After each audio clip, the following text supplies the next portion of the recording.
உலகநாயகன் கமலஹாசன் ஒரு மிகச்சிறந்த நடிகர் நம்ம எல்லாருக்கும் தெரியும். மிகச்சிறந்த இயக்குனர் அப்படின்னு நம்ம எல்லாருக்கும் தெரியும். மிகச்சிறந்த பாடலாசிரியர், மிகச்சிறந்த பாடகர், இந்த மிகச்சிறந்த அப்படின்னு போட்டு என்ன வேணாலும் ஃபில் பண்ணிக்கலாம். அதில் ஒரு மிகச்சிறந்த அது எந்த மாற்றமும் கிடையாது. ஆனாலும் கூட இது எல்லாத்த விட ரொம்ப பிரமிப்பாகிறது அவர் ஒரு தயாரிப்பாளர் அப்படிங்கிறது தான். எக்ஸ்பெரிமெண்டல் படங்கள், பரிசோதனை முயற்சி படங்களை பண்ணியே பார்த்தீங்கன்னா அவருடைய சொந்த தயாரிப்பு நிறுவனமான ராஜ்கமல் ஃபிலிம்ஸ் இன்டர்நேஷனல் நிறுவனம் ஜீரோ பேலன்ஸ்களாக வந்திருக்கு. மறுபடியும் நடித்து படம் சம்பாதிச்சு மறுபடியும் நல்ல படங்களை கொடுக்கணும் அப்படின்னு தான் தொடர்ந்து கொடுத்துட்டே இருக்காரு. அவருடைய ஆரம்பகால தயாரிப்பு நிறுவனம் ஹாசன் பிரதர்ஸ் ஆகட்டும், இப்போ வந்திருக்க ராஜ்கமல் ஃபிலிம்ஸ் இன்டர்நேஷனல் ஆகட்டும், இப்போ அதை தான் பண்ணிட்டு இருக்காங்க. இப்போ பார்த்தீங்கன்னா விக்ரம் 2 மூலம் கிட்டத்தட்ட ஒரு 400 கோடிக்கு மேலே கலெக்ஷனு, அமரன் படத்தின் மூலம் ஒரு 300 கோடிக்கு மேலே கலெக்ஷனு. நான் சொல்றது ரியலான கலெக்ஷன். தயாரிப்பாளர் மூலம் சொல்லி தன்னுடைய வசூல் அதிகமாக சொல்லுங்க அப்படின்லாம் கிடையாது, உண்மையான வசூல் நிலவரம். ஸோ இப்படி கோடிகளுக்கு மேலே குவிச்ச நம்ம RKFI பார்த்தீங்கன்னா இனி முழு வீச்சில் தயாரிப்பில் இறங்கிட்டாங்க.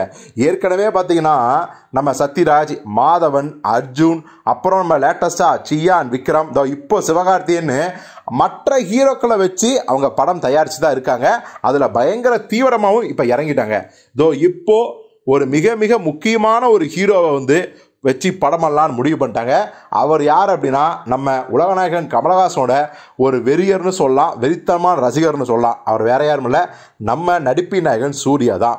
சூர்யா எவ்வளோ பெரிய கமல் பக்தன்னு நம்ம எல்லாருக்குமே தெரியும். ஸோ தன்னுடைய ஒவ்வொரு படத்தோட கதாபாத்திரத்தை தேர்ந்தெடுக்கிறதாகட்டும், அதில் தன்னுடைய நடிப்பை முழுதாக வெளிப்படுறதாகட்டும், அதற்கெல்லாம் மிகப்பெரிய இன்ஸ்பிரேஷன் கமல் தான் அப்படின்னு அடிக்கடி சொல்லுவார்.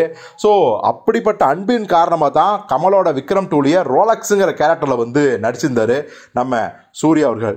இப்போ RKFIல ஒரு ஹீரோவாகவே சூர்யா படத்தை அவர் தயாரிக்க போகிறார் கமல். ஸோ விரைவில் ராஜ்கமல் ஃபிலிம்ஸ் இன்டர்நேஷனல் தயாரிப்பில் சூர்யா நடிக்க போகிறார். அந்த படத்தை இயக்குவது யார் அப்படிங்கிற அந்த டாக்ஸ் பார்த்தீங்கன்னா நம்ம கமல், மகேந்திரன், சூர்யா இந்த 3 பேரிடம் பேச்சுவார்த்தை போயிட்டு இருக்குதான். ஸோ விரைவில் அந்த இயக்குனர் யார், அந்த படத்தை ஒருவேளை லோகேஷ் இயக்குறாரா, இல்லை லோகேஷோட ரோலக்ஸ் தான் அதுவா, இல்லை வேறு ஏதாவது இயக்குனரா அப்படிங்கிறத நாம் பொறுத்திருந்து பார்ப்போம்.